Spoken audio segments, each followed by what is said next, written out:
Well, hello my friends, and I think it's about time I do this video and tell you more about things I wish I had known about Kundalini awakenings. I did a post, I think it's about 4 years ago, when I first really started delving into what does it mean to have a Kundalini awakening and what does it feel like in your body. And I've done several after, and this has taken me on a whole road of research and connecting with people who are really looking into this subject from a scientific way, because I'm one of those mystics who really wants to find the scientific solutions to what's going on with us. So let me tell you briefly the things that I wish I would have known, even when I very first had a Kundalini experience back in my mid 20s. So first of all, the things I've found out since then. First of all, it's a biological process. We are literally all in the process of becoming superhuman. Now that might sound really airy-fairy, but I mean, think about it. Look at it. Look at the monks.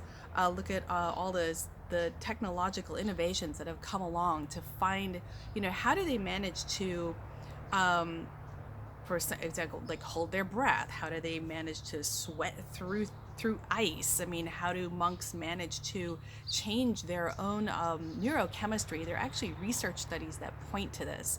So based on that information, and also there's a whole other field of information put out there by Gopi Krishna as well, that really talks about how spiritual evolution is truly a physical process that our bodies and our DNA is really truly bringing us through. So, I mean, had I known that, I would have, I wouldn't have wondered so much. So, with that being said, another piece is that this is starting to happen to so many people. I thought maybe, like, God, maybe there are like 100 people in the world or something. What's going on here? But there are literally thousands of people that this is all starting to happen to. It's no longer something that's just reserved for, people who are able to go and, sit in meditation for a long time or be by themselves. I mean, this is something that we are starting to feel, just as humans being here, being moved forward in our evolution. This is happening to a lot of people. So if you are one of those people, please try to find a support group that actually understands what's going on. The Emerging Sciences Foundation is something I'm on the board of directors of, and that foundation, if you are directed there, you'll find some resources, as well as through my website. So that's another piece to know. You are not alone. There are things to expect in this process, which I wish I would have had people around me who understood what was happening. And another piece is it really helps you rapidly clear blocks. Now, of course, you think, oh, I've had a Kundalini awakening. Hallelujah, I must be enlightened, or I must be on the road.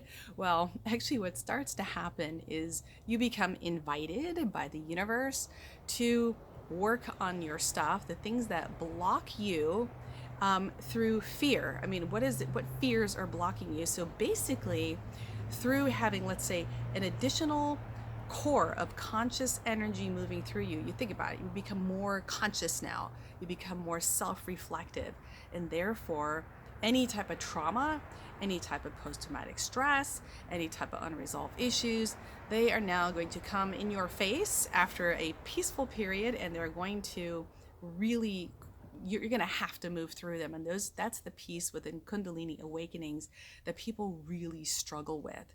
And some quick pieces, things for you to do if you're one of those people who's experiencing that, is reach out to a qualified healer. But I mean by that is someone who has studied, at a particular a healing school, like the Barbara Brennan School of Healing is one that I know of.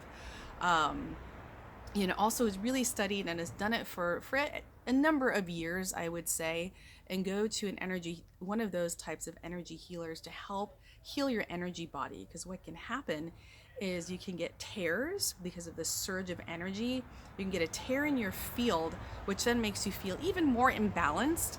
And, trying to find help for that can be very challenging I mean, if you don't find help for that, it can be very challenging. And so finding help is really essential.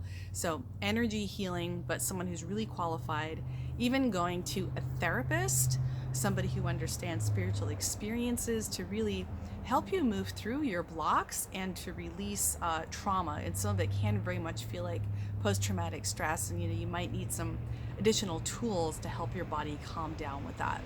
So it's a whole other piece. But know that, Kundalini awakenings do not suddenly mean your world is going to become perfect. It is actually a doorway into an invitation to go deeper, to clear things. That's why some people, after they've been working on this for years, they find that they're suddenly able to, and that happens to me sometimes too, you go into these incredibly blissful states of being, not like, oh, everything's perfect in my world. I mean, your world can be a mess and you still feel blissful. You feel that the love emanating from within towards out, and you feel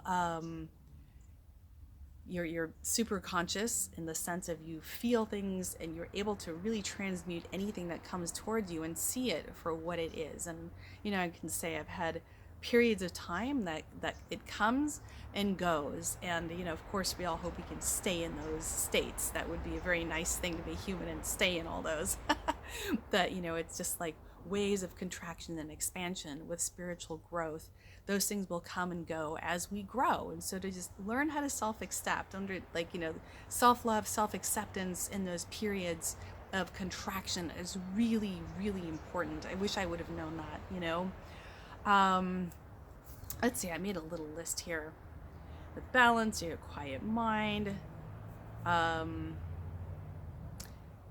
process of rapid shadow clearing. So I think, those are the basic things that I really wanted to share. Those are things I really wish I would have known. And I'm glad this is becoming, more of there's so much more awareness. Now, if you Google Kundalini awakenings, you actually find something there. And so you're not alone. This process is an invitation to really go deeper, to go into your shadow parts and release them, accept them, release them, find your own tools that really work for you. So that's it for today. Till the next one.